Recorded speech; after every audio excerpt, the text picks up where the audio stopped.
Hello and welcome to Framlingham College in Conversation.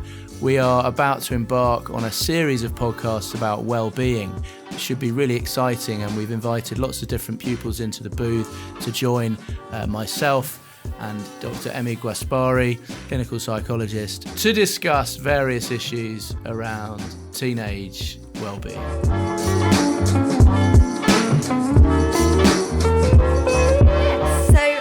I'm extremely interested in a career in psychology myself, and I wondered if you could give us any insight in how you first became interested in this career and what led you to support it. Okay, it's a really long journey, to be fair, and I think sort of becoming a clinical psychologist specifically can take a really, really long time. Yes. I moved to the UK. I grew up and was born abroad, and I moved to the UK and chose my A-levels. I moved at the point when I did A-levels. And they didn't have psychology at the time. I chose sociology at the time, and I thought that was really fascinating, but I wanted to be really kind of more curious and learn more about the mind and individuals rather than society, I suppose. So, and I guess I've always been an incredibly curious person, or a nosy Parker, you might want to say. So I then went off to university and studied psychology. I didn't know that I wanted to be a clinical psychologist at that point, but I was just very, very interested. So that's what I did. So, you know, like many teenagers, not had a really clear sight of what I really wanted to do with my life. I'd always wanted to be a teacher, so that didn't really happen. And when I was at university, I met a really great professor. He was an incredibly critical psychologist and a clinical psychologist by background. And he was quite analytical, quite critical, and I found that quite fascinating. And he was particularly interested in sort of psychiatric areas or mental health particularly. So I became really interested. I did a master's in health psychology after that. So sometimes doing a master's degree can be quite helpful because you can demonstrate sort of that higher level of training. So what would be the difference in health and clinical psychology? Okay, that's a really good question. So there's lots of different areas of psychology. So if you're interested in training in psychology, you've got the strand of clinical psychology, you've got counselling psychology, you've got educational psychology, you've got forensic psychology, you've got health psychology. I think you've even got sports psychology. There's probably been a few more added since I did my training, to be fair. So they all focus on very different areas. So I guess your clinical psychologist would focus more on sort of mental health quite often. Your health psychologist would look at physical health, managing pain and things like that, or stress as well. So stress is an overlap. There are often overlaps between the different areas, to be fair. So I decided to do a master's in health psychology because I thought it was interesting, but then did want to pursue a career in clinical psychology. I did lots of volunteering as a student as well. So I did things like victim support. So it's great to kind of get lots of sort of volunteering experience in wherever you can. Obviously, often we're restricted by age and what's out there, what's available, what we can do. But it's finding some of those things where you can kind of do some learning and connecting with other people, really. So when I left university and moved to Suffolk, because that was by virtue of circumstances at the time, I started working for East Suffolk Mind. So that's where I had my first job, and I worked as a support worker, so nothing very fancy. But that was a great opportunity to work with young people thinking about their well-being, recovery from mental health difficulties, and increasing their functioning on an everyday basis. So it was a really, really great role to sort of start off, and that really set me on my path then. And I became an assistant psychologist. Now, it's great to be an assistant psychologist to become a clinical one, because you get direct guidance and supervision from a clinical psychologist generally, and they then support you to kind of do your application for your doctorate. So you have to do a doctorate to become a clinical psychologist. So, and I did various roles as an assistant psychologist. So I worked in adult mental health, I worked with adults and children with learning disabilities, and I stayed in that team for quite a long time. I did community work and inpatient work, so a real variety, and that variety really sets you up for that training, really, if that makes sense. Yeah, it's quite interesting that even though it is a long course, like you get the time to be able to decide what you actually want to do, because the degree is quite broad and allows you to do that. Absolutely. Which I think is different to a lot of different courses. It's quite interesting that I didn't actually know anything about psychology until I did it as an A-level, and I didn't even start with it as an A-level. And I was very keen to go to drama school, so that was it. All very changed very quickly. But I'm now very interested in child psychology. So because I've got my own personal experiences, and I also did some hypnotherapy. That's quite interesting. That I found a memory that I had that I had no idea about, and I think that interested me a lot, because it's like, this is influencing me, and I had no idea about it. So would you say that's something that you're interested in? Definitely. And I think I have dual roles. I work privately, but I also work for an NHS, and I work with young people around mental health. So that is what I do most of my time.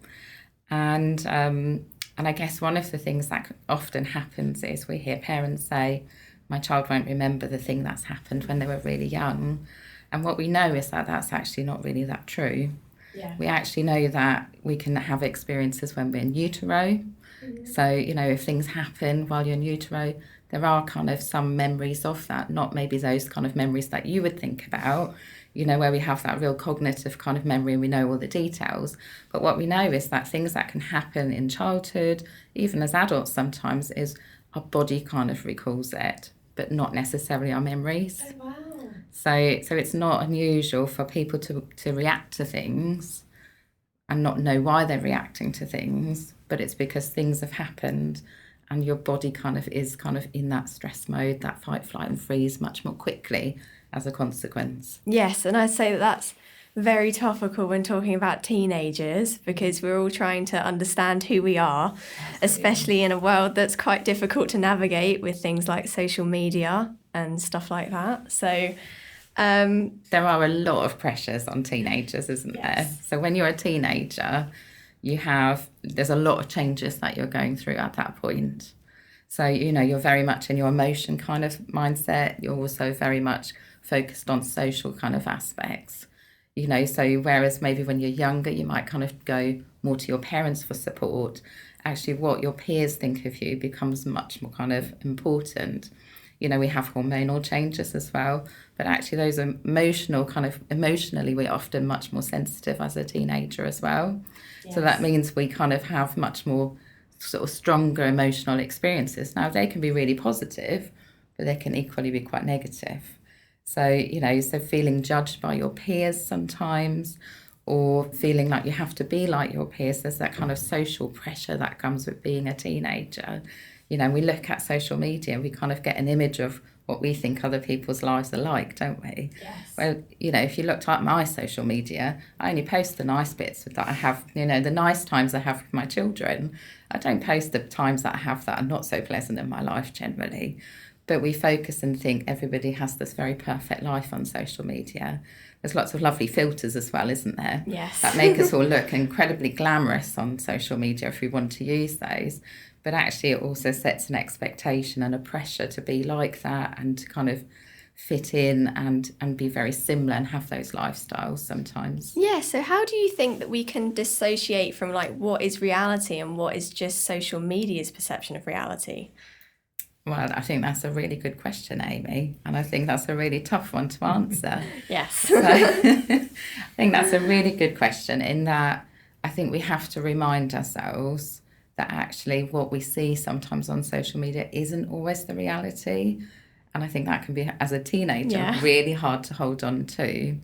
Now, not all social media is a bad thing. Often kind of we hear parents go, oh, social media is terrible. You must not be on it. But actually what we know is it can be good, but it can also be a bad place. So it can be really great because you can be connecting. Maybe you're kind of doing some creative things on TikTok that are a lot of fun and give us a really good feel-good factor. Maybe we're kind of playing games that are quite constructive, or you're using coding elements. So there's a lot of kind of great things about technology that are also quite good for our well-being. However, there's a flip side to it as well, isn't there? And the flip side is you can kind of have that sense of pressure to be like others. There's that cyberbullying that you might experience. Often that goes in tandem with actual bullying in person. But whereas kind of, before the kind of time of social media, you'd have the bullying and that was bad enough. You'd kind of come to your closed door at home and it would finish there generally. Whereas now that kind of element takes you into your homes as well, which becomes much more tricky to navigate. So that's the kind of more negative side. But also, if you're having some negative experiences or some challenges for yourself, which is natural, we all do, it's how do you then use social media? Do you use it as a kind of place of support and connecting with your friends, connecting with people that are able to pick you back up again, or accessing kind of support that's available for young people online? Or do you then kind of go to those sites that sort of feed kind of that rumination that you might have in that moment, or that kind of negative feeling? So you can kind of see how it can be good or bad, really, can't you? So would you say it's more important to make sure that the people that you're following make you feel good, and maybe even the influencers that do show that aspect of reality as well? Absolutely. I think, we're not going to pretend that the world is a perfect place, are we?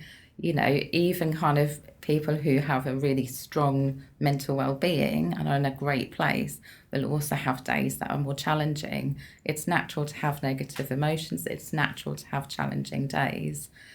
So those are all perfectly normal things. But actually what we want to try and surround ourselves with is people that we know can be there to validate and to support us. If we're having a terrible bad day, whatever you want to call that, it's about feeling like you've got that connection and you can go and talk to somebody about it. That can be a friend, it can be an online support for young people, it can be a parent, it can be a teacher, it can be your next door neighbour. It doesn't matter who that is. The important bit is when we are struggling that we have somewhere that we can go and feel validated. Because if we don't have that, then we can often have that sense of stigma, we can have that sense of shame, that sense of guilt, and that feeling that we must not talk about our struggles. Yes. And actually everybody has their struggles at some point in their life. Yeah, so I would say that definitely like taking breaks from social media can be a good thing, because sometimes even if you want to surround yourself with that positivity, if you're in a negative space yourself, seeing everyone being really positive can actually have a really negative impact on you even more. Okay, that's a good point to make. But yeah. Do you think that's something that we could use as an initiative at Framlingham, Amy, to have kind of social media detox days for all the pupils to buy into? I think that's quite interesting thing to look at, because it's just even though the online world is really important to keep those connections, maybe just being present in the world that we're living in today might actually be an important factor in ensuring our well-being, and not having to constantly think about what everyone else is doing all of the time. It's interesting. I read a book recently, and in there was an account of somebody's daughter who had a friend come round, and in the car they had great conversations with the mum who was driving them back home. But when they got home, the two girls would sit in the bedroom with their phones in their hands. Really? So, which I think is a really interesting kind of thing to think about, isn't it? Because sometimes that phone might be kind of a security blanket. And it might be that actually the girls were talking about the things that were on TikTok they were watching together in a way, but it might not appear that way. No. And actually sometimes is it that barrier to kind of actually talk with a person in the real world, isn't it? Yeah, I would agree with that, actually. I'd say that I probably do this myself. If I'm feeling in an awkward situation, it's easier to get your phone out and be... I'm not in this anymore. Yeah, that's really interesting. I read a couple of nights ago something in a book by Brené Brown, who's popular on TEDx and things like that. And she was talking about mobile phones and endless scrolling as a behaviour that is part of a numbing experience, that actually people are doing it to kind of zone out so they don't have to deal with their anxiety or don't have to deal with certain situations. What would you say about that, Amy? Yeah, I think that's a really interesting point, isn't there? So it depends what you're doing on social media, to be fair. So are you doing something that's quite active, or are you doing something very inactive? And I think Beth Mosley in her book talks really nicely about this, actually. Yeah. So I guess if we're doing very active things, it might be that you're tracking how many steps you've done for the day on your smartwatch or whatever it might be. Or it might be that you're using, I don't know, a switch or something, whatever it might be, to kind of do lots of exercise because it's much more fun, and you're kind of having fun with your friend that's come round and you're doing that. Well, that's great because you're also using your body, it's physical, it might be fun, you're going to have those feel-good kind of emotions and then sort of neurochemicals that come from that. So that's going to be great, isn't it? We're not going to discourage that really, are we? However, if you're the person that literally just sits and like you, Mr. Lloyd was saying, is that you're just scrolling for the sake of scrolling. You're not even necessarily clocking what you're looking at, or you're literally just binge watching a series, for the whole of your day, where you haven't moved your body at all, then that's not a great kind of way to kind of use the kind of devices, it's not, really. Like, we're not it's judging nice everyone. No, we're not judging, but if you did that every day, then actually you'd not use your body at all, and that has an impact because we know that physical exercise is important. Yeah, so it's about being mindful, isn't it, of how you interact with your device, and being aware that some behaviours on your device are positive and some are negative, like binge watching, numbing yourself. Yeah, but we're not saying that doing some of that's a bad thing. We're just saying actually if you did that every day for the next week and did nothing else, that might be. It's about having that balance. I certainly will go and watch something or scroll on my phone and look at things, and there's nothing massively wrong with that as long as we have balance. Yeah, I'd say that this is actually quite interesting, the difference between looking at social media and watching something, because I think sometimes scrolling can be like almost like a form of procrastination. It's you're trying to get away from the world around you, but I would say that not all the time. But like things like if you're watching a program, it can be quite easy for your mind to wander. But if you're constantly getting 15 seconds worth of information and constantly scrolling through it, it can be easier for you to block things out. So if you're doing that all of the time, it could be almost like a defense mechanism against things. Sometimes it's also useful because if you're somebody who's busy ruminating or really stressed out and that's the thing that calms you down, that's not a bad thing to use as an interim measure, but it's also about thinking, how do I find strategies to help me with that in general?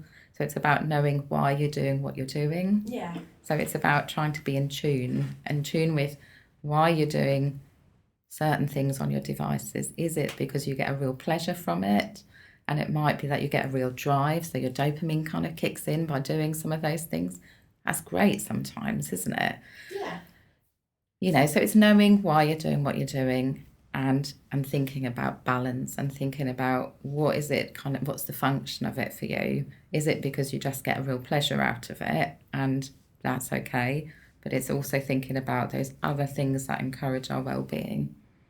Yeah, one question I've got around this is I often find myself talking to young people about how it's okay to be bored, and that a mobile phone kind of takes that away, and therefore what impact is that having in terms of hyperstimulation for young people today, whereas people of my age, we used to looking out the window on a car journey, and somehow that made us more creative. Is that true? There's a lot of people say a lot of things about social media, about technology, and constantly being on it. But is it still good to be bored? Is being bored okay? Because so many young people I speak to don't want to be bored. They find being bored not a good thing. We try and avoid it, don't we? Yeah. I think most of us probably try and avoid a bit of boredom. And then if you're incredibly busy, you probably relish the idea of a bit of boredom, don't you? So I guess it's always a kind of a bit of a dilemma, really, isn't it? I guess if you are going on devices because you're bored, are you getting something from that experience? Is it an active kind of thing that you're doing? or is it an inactive thing that doesn't kind of then solve that necessarily? Yeah. I guess it's just thinking about that differentiation between active and inactive. Yeah, I would say that, because sometimes you can look at things like looking out the window and you feel quite peaceful, but sometimes things on phones can be really stressful to look at, or even if you're not really realising it, it's that stimulation that sometimes isn't actually relaxing you when you think it is, when you're laying down and watching maybe your if that's phone. just before you go to sleep as well, that's often a time where that's not so helpful, because of course we know about the lighting in devices kind of stopping you going to sleep actually, so that can also be a problem for some people. Some people find it really helpful, so it is a bit of a dilemma, really. Yeah. I think the thing to think about is actually there are certain elements for us to think about in terms of our well-being. So it's not just doing one thing in the world, if that makes sense. So sometimes taking notice and kind of noticing what's around us, bringing us into the present moment is a really important aspect, because we can be very focused on what's in the future, what's ahead, how can I be like somebody, how can I kind of do this, how can I achieve, really. You know, when we sit our exams, which I know we'll talk about another time a little bit more, we're so focused on, you know, achieving a kind of getting ahead, but actually sometimes it's about getting the kind of neurochemicals that are here in the moment, that kind of make you grounded and in the moment, taking notice what's around you. Yeah, I think that's a really important point, because especially as a year 13, like I am now, I think you've always got one eye on the future as well as being here in the moment, which I don't think you can completely avoid. No. But I think taking each day as it comes is a very important thing that I do. And I don't try and look at everything at once, because it can be quite overwhelming. And that's a great time to take yourself into the moment. Yes. Because the future can feel really overwhelming. If I think about my week at work next week, I could feel quite overwhelmed if I just focused on that. And actually, you're missing out on the here and now sometimes if you don't take that time out for the here and now. I'm a bit focused on the here and now, I'm kind of feeling a little bit. But I guess the other thing to sort of think about is kind of exercise. Even if it's 5 minutes, it can be something really silly like dancing around the kitchen to a good tune. You know, having a little bit of a belter out and singing along to your favourite tune, but you're kind of being physically active. So that's a really helpful thing sometimes to do. We're not pretending that we want to make everybody happy human beings, you know, because even happy human beings have days where they don't feel so happy. But thinking about physical exercise, thinking about being in the moment, so not just focusing on future all of the time. Thinking about connecting with others. Connection with others is really important, as long as they're connections that support us and help us in a way that we know will be helpful. You know, and we often have different people in our lives we use for different things. You know, you sometimes know I'm going to call that friend because I know they're going to just tell me to kind of refocus or whatever it might be, whereas actually I want to have a bit of a wallow and I want to have a bit of a moan, so I'm going to phone the other person because they really listen really well to that. You know, or I want that pragmatic support. So we seek people out for different support around us, but we have to have the connections to feel comfortable and safe to do that. Yeah, well, when speaking about connections and, you know, being in the moment, how would you say we can focus on just being ourselves and not focusing on how people are viewing us? Because I know, like, the world scrutinises quite a lot today, especially in social media doesn't help with that. But it can make it quite difficult to just express who you are to someone. And that is a real challenge, I think, across all ages, to be fair. But I think we feel it much more as a teenager, maybe, because that being a teenager, we're trying to find ourselves, we're trying to find our own identity. And actually the reality is everybody is different. Yet when we go through that adolescence, we often think we have to be like our friends, we have to wear the same things, we have to be trendy, we have to, you know, do the same things on social media, whatever it might be. There is that kind of sense of pressure that comes with that. And actually the reality is, you know, we all look different. We all have different personalities. We all have different backgrounds. And actually that makes the world really interesting, in my opinion. Yeah, it'd be really boring if we were all the same. It'd be really boring if we all looked the same, thought the same and said the same things, because actually we wouldn't learn anything from that. No. you know. So I find that's the bit I'm really interested in. I'm interested in people because I want to know about different lives, different kind of ways of looking at things. It challenges in thinking. So we will think about what the person said if we wouldn't think that ourselves. So sometimes it's about somebody asking a question. I haven't answered your question though particularly well there, I feel. It's all right. It's not a universal perspective for everything, is there? You know, you're always going to disagree with people, and that's all right. You don't always have to have the same opinions as someone else. And I think a lot of things now is that if you're in a group and they all want to do something, you often feel like a pressure to go along, like even if you don't particularly want to do it yourself. And it can even be, well, for me, going to a theme park, because roller coasters is just not my thing, but it can be, it's like that aspect of thinking that people are going to judge you for not wanting to do something particular, which I think is a big aspect as well. And I think that's the fear, isn't it? The fear is that judgment from somebody if you don't agree or don't go along with things. And I guess that's, you know, thinking about your theme park example, do you therefore go, don't like theme parks and I'm not going to go? Do you make that decision of, I'll go along, but I don't like the rides and I'll just watch you all and, you know, but I'll come and have a nice time? Or do you kind of, are you going to be the person that gets on that theme park ride even though you absolutely hate it? Yeah.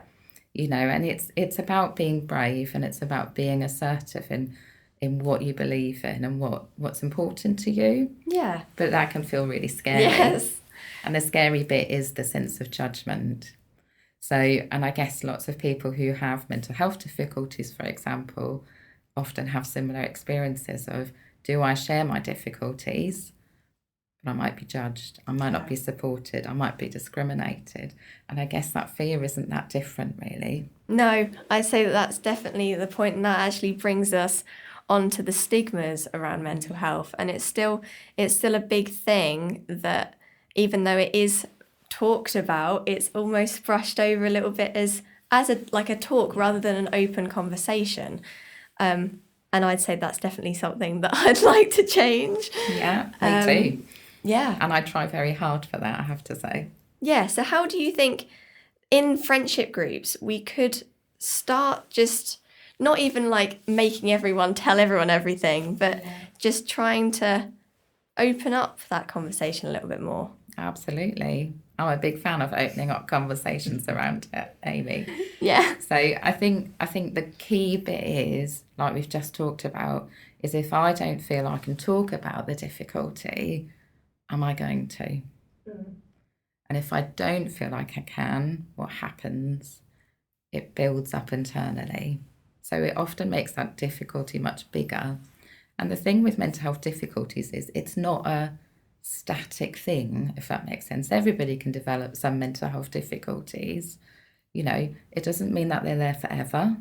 Sometimes they're more prolonged and longer lasting. So it varies. But actually, we can be affected by an event and have lowered kind of mental well-being at that point, if that makes sense. So it is something that affects most people, but in different severities, in terms of sort of different how we respond to it. Depends on our resilience, depends on the support we have around us. So opening up conversations is one of the biggest key things that we need to do. And it isn't just in your friendship groups. No. It's a whole community approach, really. Yeah. I know they often talk about whole school approach if you're looking at schools, but actually it should be everybody's business. We should try and make people comfortable in talking about what they need to talk about and offer a listening ear. We don't have to have the solutions. Yeah. But actually just having a listening ear and allowing somebody some space to do that. Yeah, I think that is important, because it's not always like it's the fact that it's almost like a universal thing that you're going to have bad days and people are going to experience different things to others. So there's going to be different severities. But also it's that fact that everyone's going to need someone to talk to. So you're not abnormal for needing some support. So asking for help is fine. Absolutely. I've been a clinical psychologist for a very long time, and I still need to go and talk to people sometimes, you know, and that might be because I've had a really stressful day at work. So you kind of seek out that person you have those conversations with. You know, I'd imagine all of us do that, or most of us will do that, but in different ways. Yeah. But it's about trying to not show judgment when somebody does it. So there has to be that sense of safety for people to do that. And I guess there's different ways you can do that. Of course, you can talk to your peers. You can talk to teachers that you feel you have a good relationship with, your parents. There are also online sort of chat options as well. So there's places like Kooth and Shout where you can use your devices in a very helpful way to support you at times when there may be not somebody around that you can talk to. Yeah. So if you've got the devices available Positive at that use time. of social stuff, yes.